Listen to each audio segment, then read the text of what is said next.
दतिया विधानसभा उपचुनाव का चुनाव प्रचार अब अपने अंतिम चरण में पहुंच चुका है। भाजपा और कांग्रेस दोनों ही दलों ने चुनावी अभियान को धार देने के लिए पूरी ताकत झोंक दी है। एक और मुख्यमंत्री डॉक्टर मोहन यादव भाजपा प्रत्याशी के समर्थन में लगातार जनसभाएं कर रहे हैं, तो दूसरी ओर कांग्रेस ने भी अपने वरिष्ठ नेताओं को मैदान में उतार दिया। इसी कड़ी में पूर्व मंत्री जयवर्धन सिंह ने भी दतिया पहुंचकर कांग्रेस प्रत्याशी के पक्ष में चुनाव प्रचार किया और जनसभाओं के माध्यम से मतदाताओं को साधने का प्रयास किया। दोनों दल जीत का दावा कर रहे हैं, लेकिन चुनावी मुकाबले बेहद दिलचस्प होता नजर आ रहा है। दतिया के गरेरा गांव में है, जहां पर कांग्रेस के जो शहर के प्रभारी हैं पूर्व मंत्री जयवर्धन सिंह जी हैं और अब इस बार गांव का भी दौरा कर रहे हैं और कांग्रेस के पक्ष में वोट मांग रहे हैं। जयवर्धन जी, बहुत सीधा सा सवाल है, इस चुनाव की जरूरत थी? बिल्कुल नहीं थी। दतिया के मतदाताओं ने कांग्रेस को 2.5 साल पहले ही जितवा दिया था। भाजपा के जो नेता भय और अहंकार और नकारात्मक रूप से जो राज करने का प्रयास कर रहे थे, उनकी हार हुई, जनता की जीत हुई। राजेंद्र भारती जी को 5 साल का मौका मिला था, लेकिन भाजपा को कांग्रेस की जीत दतिया में पच नहीं पाई। उनने छल कपट के माध्यम से विधायक का पद छीना राजेंद्र भारती जी से, और इसीलिए आज उपचुनाव हो रहे हैं। लेकिन आज जो हम माहौल देख रहे हैं, जनता जो है दतिया की, जो आम मतदाता है, वो एक ही बात कह रहा है कि कांग्रेस को पूरे 5 साल का मौका मिलना चाहिए है। मतलब बीजेपी खास बात पर जोर दे रही है कि राजा और रंक के बीच का चुनाव है। क्या ऐसा है? घनश्याम सिंह जी का सरल स्वभाव है, और आप एक बात ना भूलें कि लोकतंत्र में कोई राजा नहीं होता है।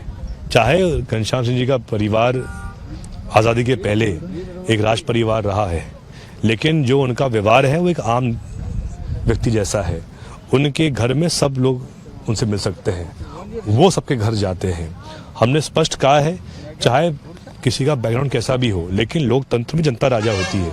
हम इस बात को खुलेआम कहते हैं, और यही तो ताकत लोकतंत्र की है कि कांग्रेस ने इस देश को ऐसा संविधान दिया जिसके माध्यम से हर वर्ग को मौका मिलता है। आप चूंकि गांव-गांव भी जा रहे हैं, आप शहर में भी रहे लंबे समय से, क्या मुद्दे निकल के आ रहे हैं, क्या जनता के मन में है? आप कुछ निकाल पा रहे हैं जनता की बात?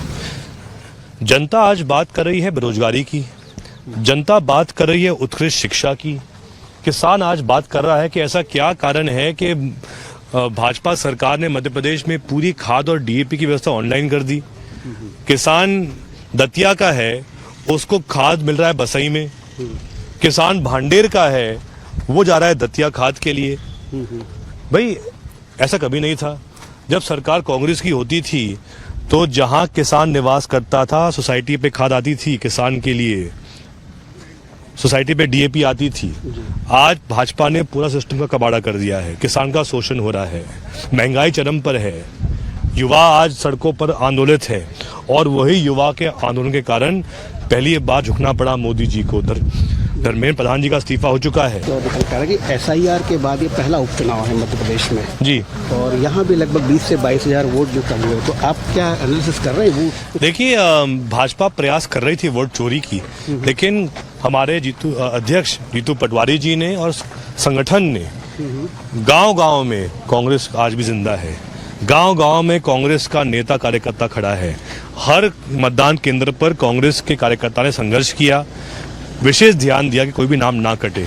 UCC जो लाई अभी डॉक्टर मोहन यादव सरकार, तो ये भी चुनाव के पहले लाकर देश का युवा और हम लोग ये मांग कर रहे हैं कि आज पूरे देश में युवा यूनिफॉर्म सिविल कोड नहीं, यूनिफॉर्म एजुकेशन कोड की मांग कर रहा है। भाजपा कोई असर नहीं पड़ेगा। भाजपा के नेता बात कर रहे हैं लिव इन रिलेशनशिप की, जनता बात कर रही है शिक्षा की। ये अंतर है भाजपा और जनता में। तो ये थे जयवर्धन सिंह, जिन्होंने समझा कि किस तरीके से दतिया की जनता किन मुद्दों पर चुनाव में वोट करने जा रही है और क्या कांग्रेस का मजबूत पक्ष है। और सबसे बड़ी बात है, जयवर्धन सिंह ने सवाल उठाया आशुतोष तिवारी के बाहरी होने पर। बहरहाल, कौन जीतता है कौन हारता है दतिया का दंगल, यह तो 30 जुलाई को EVM में कैद हो जाएगा और 3 अगस्त को सामने आएगा कि कौन जीता दतिया का दंगल। BSTV के लिए दतिया के ग्राम गरेरा से सुशील शर्मा।